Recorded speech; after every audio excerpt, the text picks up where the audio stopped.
On va se rendre maintenant à Bakou, la capitale de l'Azerbaïdjan, pour dialoguer quelques instants avec Elchin Amirbayov, qui est le représentant spécial du président d'Azerbaïdjan, Aliyev, pour notamment ces négociations qui ont conduit au cessez-le-feu. Bonsoir Elchin Amirbayov, merci d'être avec nous. Vous allez parler en français d'ailleurs. Je vous remercie de votre invitation. Alors, dites-nous ce soir quel est le sentiment finalement de l'Azerbaïdjan. Est-ce que vous estimez avoir gagné finalement dans ce conflit face aux séparatistes du Nagorno-Karabakh? Est-ce que l'Azerbaïdjan a eu le dernier mot?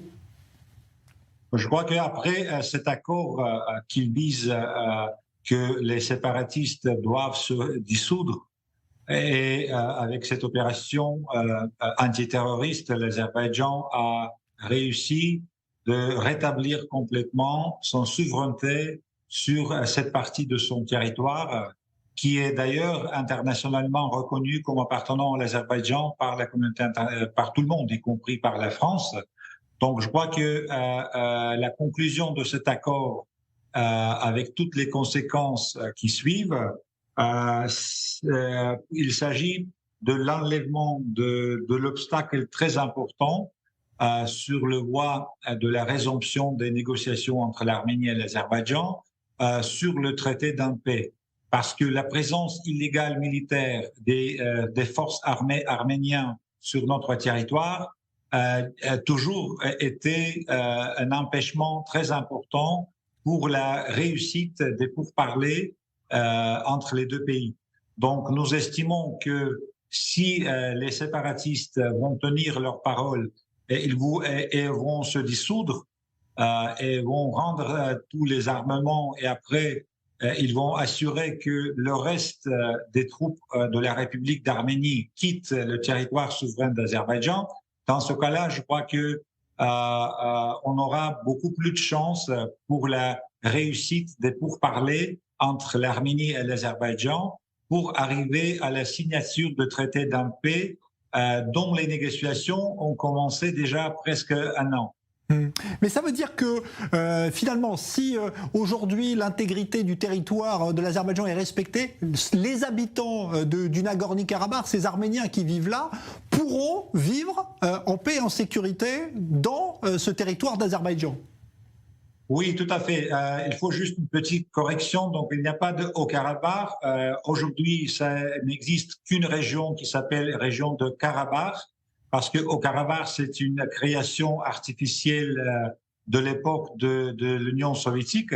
Et en plus, j'aimerais bien corriger le nombre des habitants, parce que j'ai entendu M. Malherbe parler de 120 000. Selon les estimations indépendantes, il s'agit de 50 000 résidents d'origine arménienne, y compris 10 000 des forces armées qui devront maintenant se désarmer.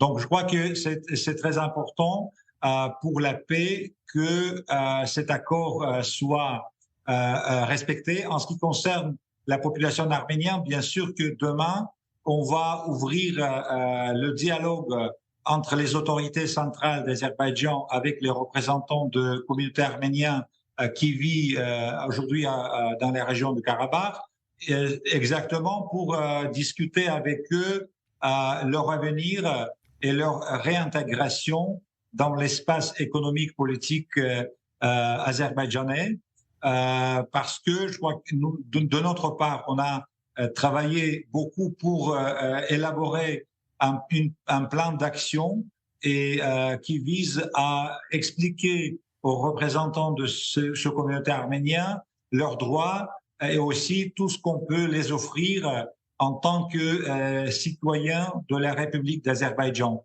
Donc, il nous faut seulement que le côté arménien se comporte dans une manière constructive pour accélérer le processus des pourparlers et pour arriver à un résultat anticipé. Est-ce que, dernière question, Monsieur Amirbayov, est-ce que vous êtes optimiste, puisque ce soir l'Azerbaïdjan dit qu'elle est prête à normaliser sa relation avec l'Arménie, après toutes ces années de guerre et de tensions, est-ce que vous êtes optimiste justement sur le fait que les Arméniens soient prêts à normaliser aussi aujourd'hui? Oui, par éducation, je suis diplomate, donc nous sommes obligés de rester optimistes, mais À part de ça, je crois que maintenant que cet obstacle est déjà s'est enlevé, donc nous avons maintenant le contrôle total sur notre territoire souverain. L'Arménie maintenant doit reprendre ce processus des pourparlers avec l'Azerbaïdjan. Il faut dire que, en tant que quelqu'un qui fait partie de notre équipe des négociateurs avec l'Arménie, je peux vous assurer que presque la moitié de projets de traité d'en paix est déjà agréé. Donc, je crois qu'avec la bonne volonté de deux côtés et sans l'irritateur comme la présence illégale militaire arménienne sur notre territoire, nous avons beaucoup plus de chances d'aboutir à un résultat qui est anticipé par le monde entier, mais surtout par les deux peuples, les Arméniens et les Azerbaïdjanais, parce qu'ils ont maintenant une possibilité de reprendre leur vie à un bon voisin, en paix, en stabilité et avec une prospérité partagée. Merci en tout cas pour cette intervention, Elchin Amirbayov. Je rappelle que vous êtes le représentant spécial du président Aliyev, notamment dans les négociations menées avec l'Arménie. Merci d'avoir été en direct avec nous depuis Bakou.